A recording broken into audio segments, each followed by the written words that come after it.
I think forgiveness is very important, but it's so hard, because we're human and we have these feelings, and our feelings tell us, I don't like how this person made me feel, so I'm going to do everything in my power to cut this person off or to not have to deal with this person anymore. However, the Bible definitely speaks differently, and Christ definitely challenges our flesh and pushes us to look more like Christ. Now, what does Christ look like? We slap Christ in the face, we lie, we cheat, we do all the things that he tells us not to do. We disobey him, we don't follow him, we refuse, we kick and scream when we have to obey him. And still, in all of that, in all of our disgusting, sinful nature, he still chooses to love us. He still died for us, knowing that we would sin. Before we even knew all the crazy things that we would have done, he already knew what we would have done against him. And yet and still, when we become offended, we find it so hard to forgive each other. There are 3 parts I want to talk about. The first part is forgiving others.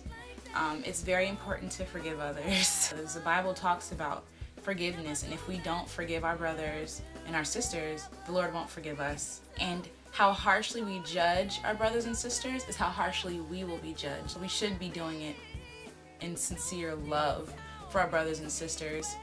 We should understand that we are human and we mess up and we hurt people's feelings and we drop the ball and we get angry and we say things we don't mean. So why can't we show that same grace and that same love to our brothers and sisters? If a brother has offended you, Matthew 18:15 says, I'm paraphrasing here, there are steps to follow if a brother offends you or sister. First, it starts between you and that person. You have to recognize, you have to be man enough or woman enough, and humble enough to be able to come to them and say, hey, I'm going to tell them how this made me feel. And a lot of times we choose to go to our friends and say, this person did this and this and this. And the whole time, the other person has no idea that they offended you.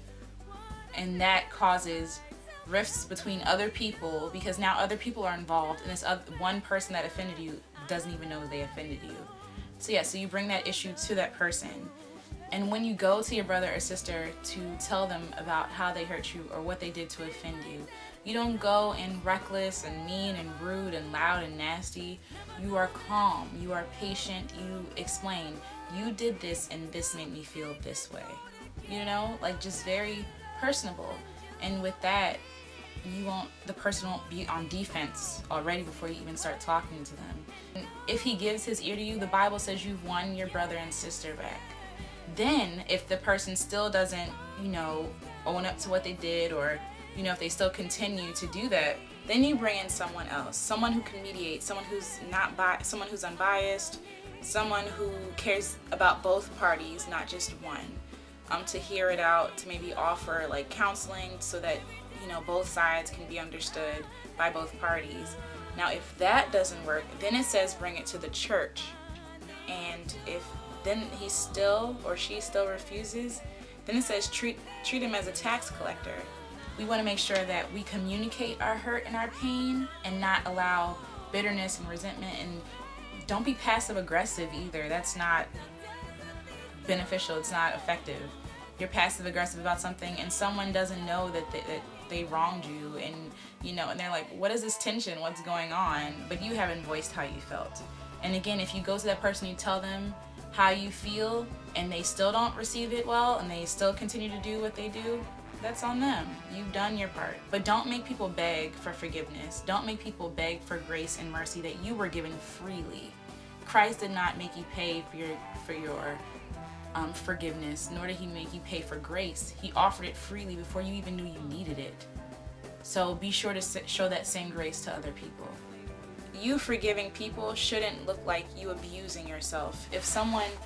You need to exercise wisdom. While it's awesome to have grace and mercy and kindness and love, you also want to make sure that you use wisdom. This is something that I'm learning now, that even though I can forgive someone over and over again, if it's not healthy for me to keep allowing this person back in my space, to allow this person to keep feeding me negative information and in turn makes me feel bad about myself, then I have to cut off that relationship. Not because I don't love them or I don't care about them, but because honestly, I can't be a healthy person with them near me. they are preventing me from living as I want to live, from being free as I want to be free. I can't allow them to keep hurting me. You can still deal with them. You can still love them from a distance. You can be cordial. You can be kind, but you don't necessarily have to let them in that space. And again, of course, if they need something, give it to them. If they want something, if they, still treat them as a brother or sister, but make sure that you are exercising wisdom. And if someone has a problem with stealing and I let them in my home, chances are, unless I see progress in their trying to be not steal, then I'm not going to leave them in my home alone. You want to exercise wisdom. Still love them, but exercise wisdom as well.